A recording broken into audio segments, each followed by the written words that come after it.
روشن ستارہ حضرت حذیفہ رہبر ہمارا مستاں نبی کا روشن ستارہ حضرت حذیفہ رہبر ہمارا واعظ مقرر علمی سمندر حضرت حذیفہ پیارے منور۔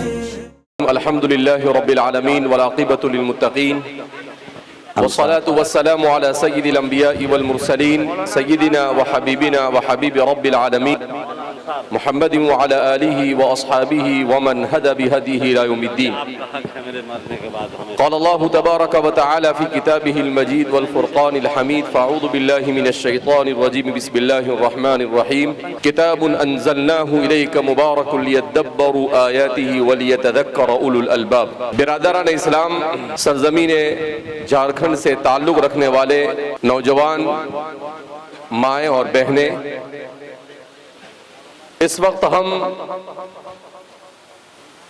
فاطمۃ الزہرا اکیڈمی میں دو نسبتوں سے جمع ہوئے ہیں۔ ایک تو ہمارے جمع ہونے کی نسبت اللہ کی کتاب ہے۔ جامعہ اسلامیہ اشاعت العلوم مکلکوا پچھلے 30 سال سے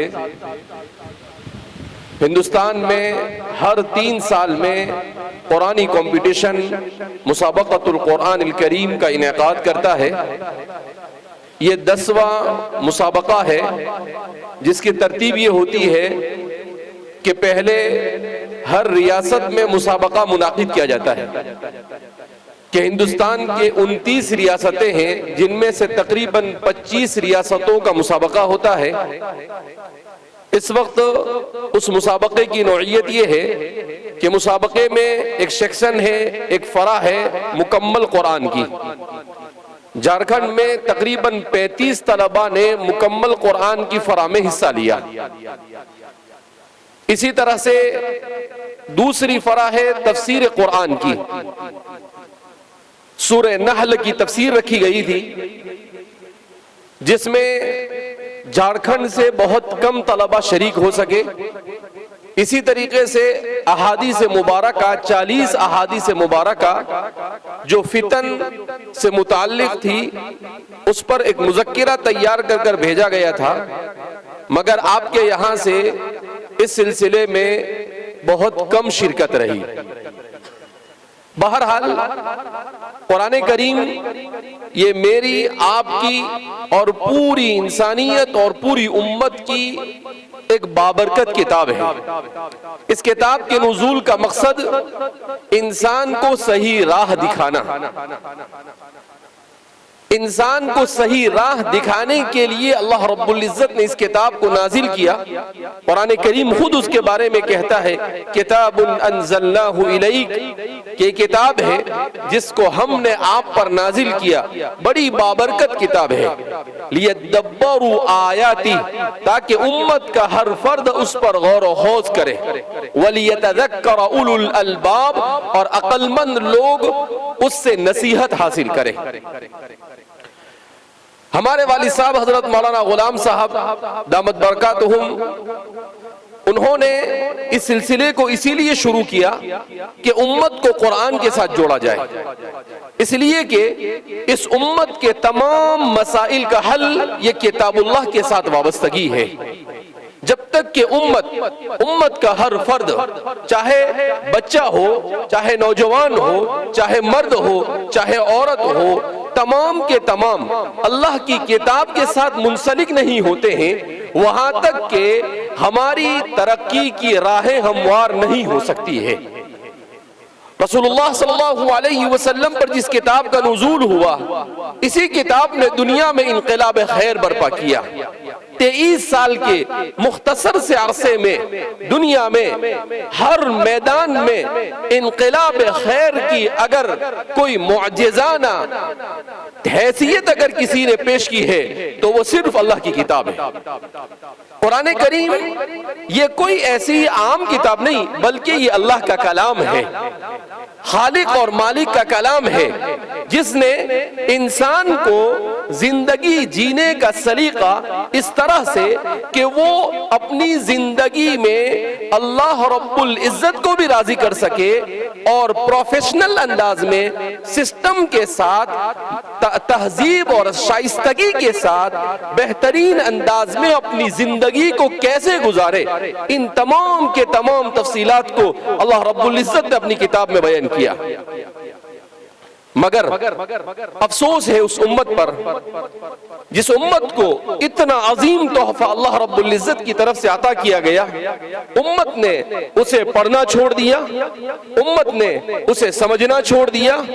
امت نے اس پر عمل کرنا چھوڑ دیا اور امت نے اس کے پیغام کو انسانیت تک پہنچانا چھوڑ دیا۔ اللہ کے رسول صلی اللہ علیہ وسلم کے زمانے میں جب ابتدائی دور میں مکہ مکرمہ میں اللہ کی کتاب کی طرف کفار مکہ جیسا متوجہ ہونا چاہیے ایسا متوجہ نہیں ہوئے، تو اللہ کے رسول صلی اللہ علیہ وسلم نے شکایت کی، ان قوم اتخذوا هذا القرآن مہجورا، کہ اللہ یہ میری قوم جس نے تیری کتاب کو چھوڑ رکھا ہے وہ اس کی طرف متوجہ نہیں ہوتی۔ وہ کفار تھے، وہ مشرکین تھے، اگر ان کی شکایت کی تو ٹھیک ہے، کچھ سمجھ میں بھی آتا ہے، لیکن ہم جس دور سے گزر رہے ہیں اس دور میں ہم اپنے آپ کو مسلمان کہہ کر، اپنے آپ کو مومن جتلا کر، اپنے آپ کو رسول اللہ صلی اللہ علیہ وسلم کا پیروکار کہہ کر بھی اللہ کی کتاب کو اس طرح سے چھوڑ دیا ہے گویا ایسا محسوس ہوتا ہے رسول اللہ صلی اللہ علیہ وسلم ہمارے درمیان موجود ہے اور کہہ رہے ہیں ان قوم اتخذوا هذا القرآن مہجورا، کہ میری قوم نے کتاب کو چھوڑ رکھا ہے۔ اسی کتاب سے حضرات صحابہ کی زندگیوں میں انقلاب آئے، اسی لیے حضرات صحابہ فرماتے تھے تعلمنا الایمان ثم تعلمنا القرآن، کہ ہم نے ایمان کو سیکھا رسول اللہ صلی اللہ علیہ وسلم کی خدمت میں بیٹھ کر، اور اس کے بعد قرآن کو سیکھا اور اس قرآن نے ہماری زندگی میں انقلاب برپا کر دیا۔ مگر وہ کتاب آج ہمارے اوپر اثر نہیں کر رہی ہے، کیوں؟ اس لیے کہ ہمارے ذہن و دماغ پر دنیا غالب آ چکی ہے۔ آج صورتحال یہ ہے کہ جو یورپ دنیا میں پچھلے 350 سال سے ظلم و ستم ڈھا رہا تھا، اس یورپ میں اللہ کی کتاب کو پڑھ کر کثرت سے لوگ اسلام میں داخل ہو رہے ہیں، اتنی تیزی سے اسلام میں داخل ہو رہے ہیں کہ خود وہاں کے رہنے والوں کو یہ خدشہ ہونے لگا ہے اور وہ یہ خدشہ محسوس کرنے لگے ہیں کہ اگلے 20-25 سال کے بعد اسلام یورپ کا سب سے بڑا مذہب ہوگا۔ یورپ کے ایک بہت بڑے سائنسداں تھے، انہوں نے عیسائی تھے، انہوں نے سوچا کہ میں قرآن میں کچھ غلطیاں تلاش کروں اور ان غلطیوں کو ڈھونڈنے کے بعد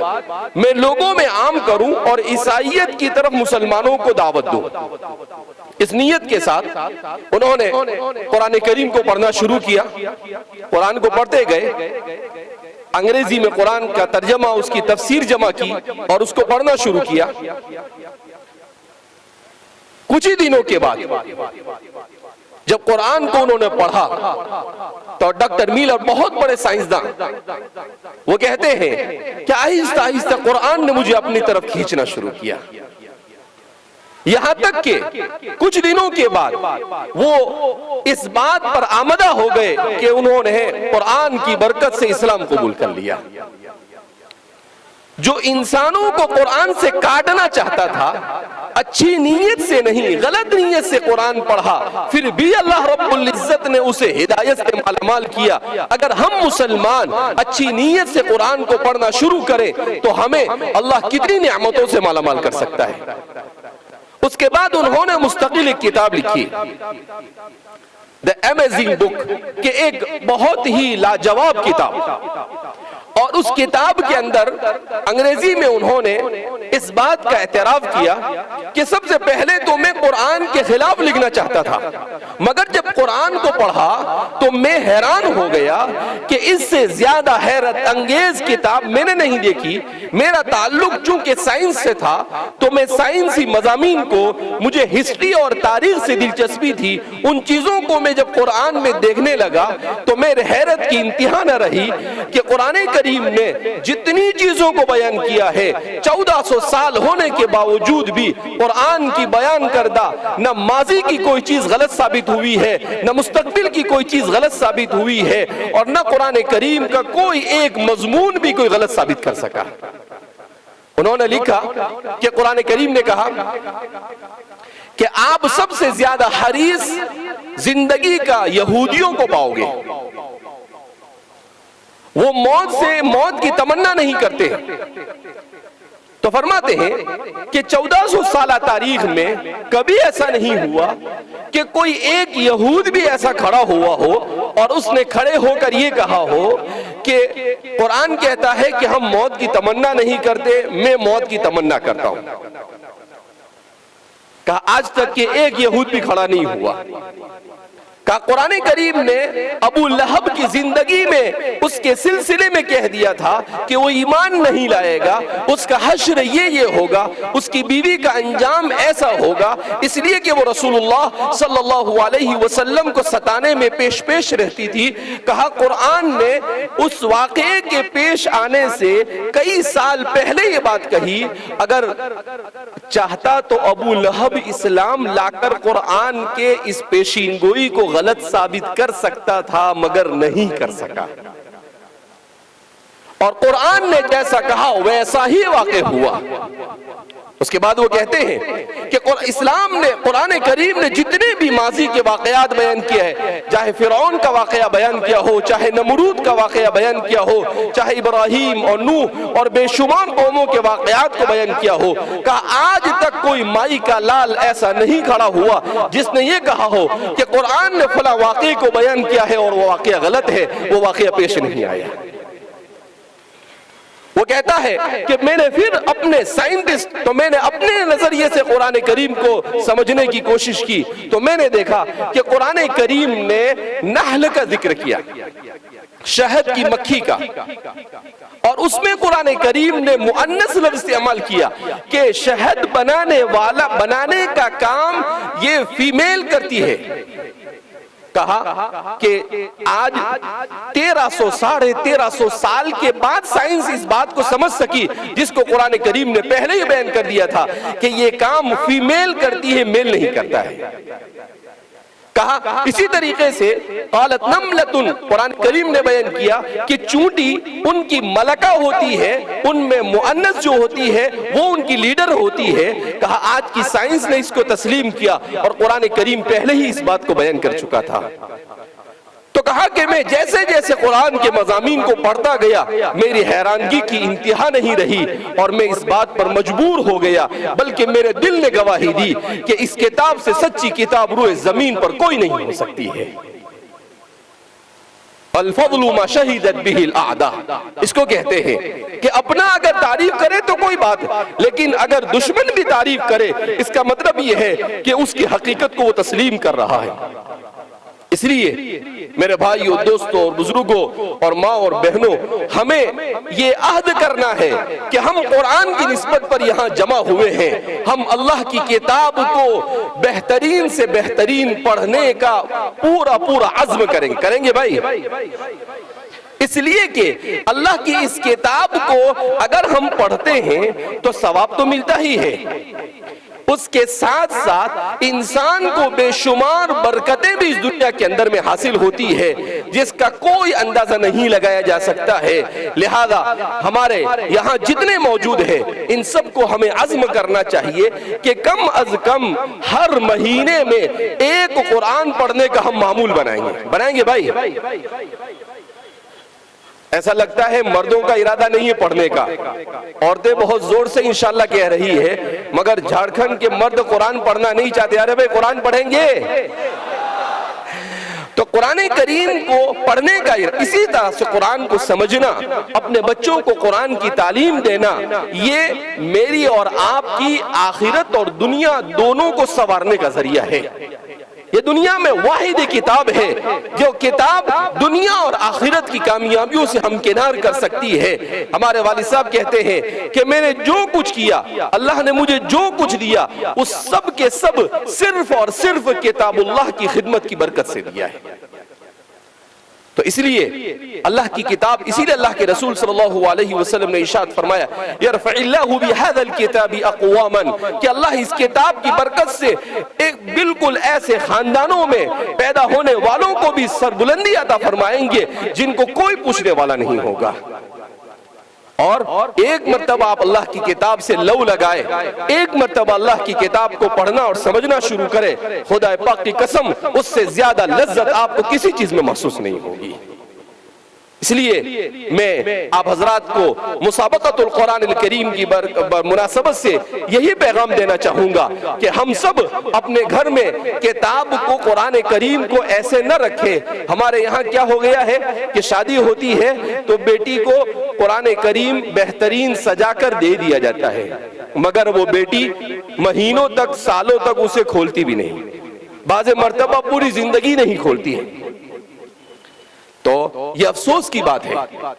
اگر ہم نے کتاب اللہ سے وابستگی اختیار نہیں کی تو ہمارے ایمان اور اسلام کی کوئی گارنٹی نہیں دے سکتا ہے۔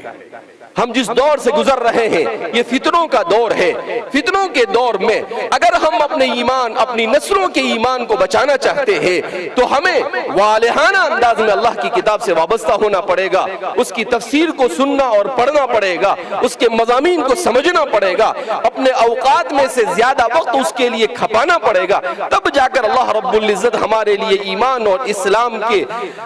استقامت کا فیصلہ فرمائیں گے، اور ہم دنیا اور آخرت میں سرخرو ہوں گے۔ ہمیں اللہ نے انسان بنا کر بھیجا ہے، انسان کی کامیابی یہی ہے کہ وہ اس دنیا سے بھی سرخرو ہو کر جائے، کامیاب ہو کر جائے، اور مرنے کے بعد جو ہمیشہ ہمیش کی زندگی ہے اس زندگی میں بھی اللہ اس سے راضی ہو جائے، اور اس کے لیے قرآن کریم سے بہتر کوئی نسخہ نہیں ہو سکتا ہے۔ بہرحال دھوپ میں کافی شدت ہے، آپ لوگ بہت سارے لوگ دھوپ میں بیٹھے ہوئے ہیں، آپ کو زیادہ زحمت دینا یہ بھی مناسب نہیں ہے۔ آپ حضرات یہاں پر قرآن کی مناسبت سے اور تعلیم کی مناسبت سے جمع ہوئے ہیں۔ قرآن کریم کے مسابقے کا جب یہ نظام بنا تو میرا سر کے ساتھ مشورہ ہوا، تو ہم نے کہا کہ ہم امت کو اگر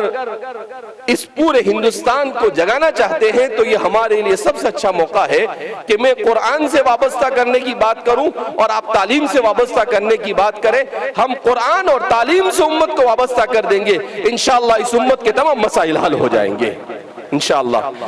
اللہ رب العزت ہم سب کو قرآن کریم سے وابستگی نصیب فرمائے، اور اللہ رب العزت اس ادارے کو، جس نے اس پروگرام کو منعقد کرنے کے لیے بڑی محنتیں کی، اور جن جن لوگوں نے بھی محنتیں کی ہے، ہمارے شکیل بھائی اڑیسہ سے، اور بھی ان کے علاوہ ہمارے جامعہ کے کچھ فضلاء بھی ہیں جو جھارکھنڈ سے تعلق رکھتے ہیں، تو ان سب کو اللہ دارین میں بہترین بدلہ عطا فرمائے، اور اللہ ہمارے جمع ہونے کو قبول فرمائے، اور قرآن کی برکت سے اس پورے علاقے کو اللہ سرسبز و شاداب فرمائے، ایمان اور اسلام کی برکتوں سے مالا مال فرمائے، اور ہم سب کو استقامت نصیب فرمائے، اور اللہ ہم سب سے راضی ہو جائے، ایسے اعمال کی توفیق مرحمت فرمائے۔ والسلام علیکم ورحمۃ اللہ وبرکاتہ۔